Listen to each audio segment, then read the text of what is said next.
Welcome to Nicholas Adoko blog series. Are we all truly from Africa? We are all Africans beneath our skins. That is the latest, straightforward finding of experts researching our species' beginnings. Men and women today are direct descendants of hunter-gatherers who evolved somewhere in Africa and took over the continent before one group departed to conquer the rest of the world tens of thousands of years ago, according to genes, ancient stone tools, and fossil bones analyzed over the last few decades. Deep skepticism has been expressed in response to a study that claims to have discovered our species' ancestral homeland in southern Africa. The study analyzes genetic data to prove that the Okavango Delta in Botswana is where our species began. Other scholars, on the other hand, claim that the methodologies utilized to obtain this conclusion are incorrect. The research is the most recent effort to answer a long-standing question.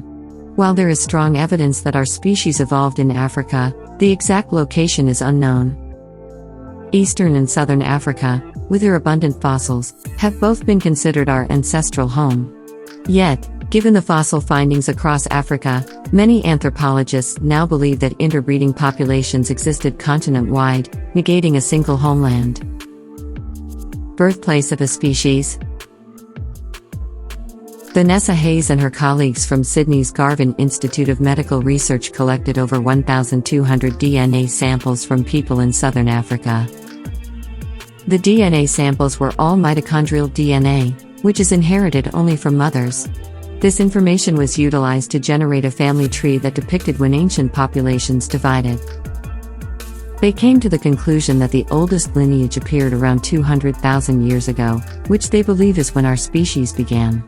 The researchers, finding no evidence of intermingling between groups, deduced that these populations remained largely stationary after their formation. Based on the location of the oldest varieties today, they suggest Mkgadikgadi Okavango, a large wetland in Botswana, as our species' birthplace. This marsh no longer exists, but there is evidence that it previously did. When Lake Mkgadikgadi dried up, the region became a large salt pan. From 2 million years ago to roughly 10,000 years ago, this massive lake existed. Humans only spread beyond the Mkgadikgadi Okavango when the climate changed, according to the researchers. Changes in Earth's orbit over the last 200,000 years would have moved Africa's rain belts, allowing green passageways from the Mkgadikgadi Okavango to other parts of Africa, according to research team member Axel Timmerman of the Institute for Basic Science in Busan, South Korea. These modifications appear to correspond to population divides shown by mitochondrial DNA, a small group split off to the northeast 130,000 years ago, followed by a larger dispersal to the southwest 110,000 years ago. Methods of experimentation under fire. Although the story seems fascinating, experts in human prehistory are not impressed. The problem, according to geneticist Mark Thomas of University College London, is that mitochondrial DNA cannot inform us about such ancient populations.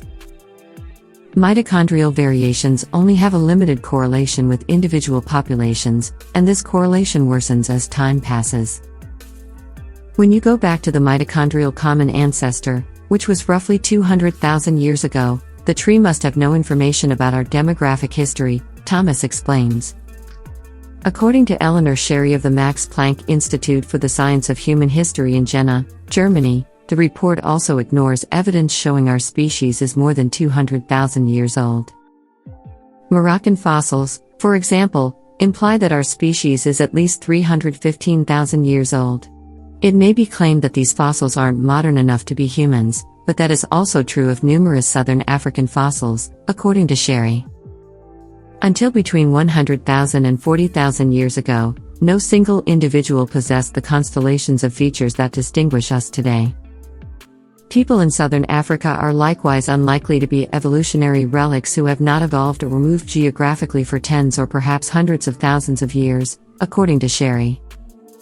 If populations have migrated or altered dramatically, their current sites cannot be used to determine when our species first appeared. The evidence in our faces. Modern humans are described as having small, narrow faces, a prominent chin, and a rounded cranium. In ancient Africa, these characteristics begin to appear in sporadic patterns. The oldest known Homo sapiens skulls feature human-like faces, but their skulls are long rather than spherical. This shows that the Homo sapiens species evolved our distinctive round skull and brain, not those who came before. Some have speculated that the fossils with various skull forms are merely from a more primitive species.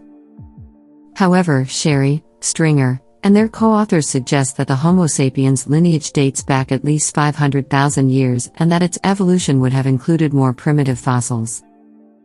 All of the head traits that characterize current people do not exist until relatively recently, between 100,000 and 40,000 years ago, explains Sherry. Instead of a single evolutionary line, semi-isolated age, sapiens populations possibly evolved at varied rates alongside each other. Vast distances or barriers like deserts and forests caused this thousand-year separation. It's believed that Homo sapiens descended from interconnected groups, separated and linked at different times.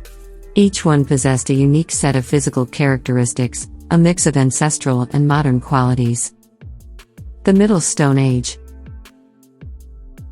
The Middle Stone Age started in Africa over 300,000 years ago, signaling a cultural shift with the use of prepared core technologies. Ancient humans created these hand tools by shaping rocks like flint, removing small bits before flaking off larger pieces. Researchers have found more complex stone tools from this era across Africa. Diverse human groups crafted a range of tools. Central Africans made heavy axes, bifacial lanculates, blades, and picks.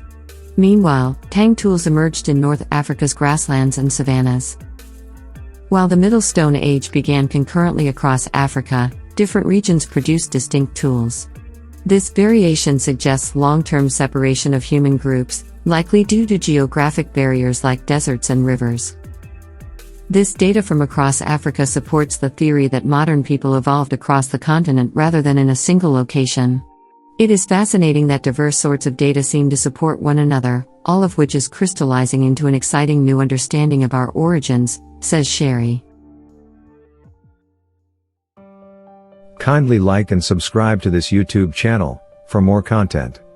After subscribing, click on the bell icon to get notified when we post a new video. Thanks for watching, I hope it was helpful. Let me tell you a little bit about Nicola Sadoko Technologies. We help businesses and companies build an online presence by developing web, mobile, desktop and blockchain applications. As a company, we work with your budget in developing your ideas and projects beautifully and elegantly, as well as participate in the growth of your business. We do a lot of freelance work in various sectors such as blockchain, booking, e-commerce, education, online games, voting and payments. Our ability to provide the needed resources to help clients develop their software packages for their targeted audience on schedule is unmatched. Be sure to contact us if you need our services. We are readily available. Contact us via our website at nicolasadoko.com.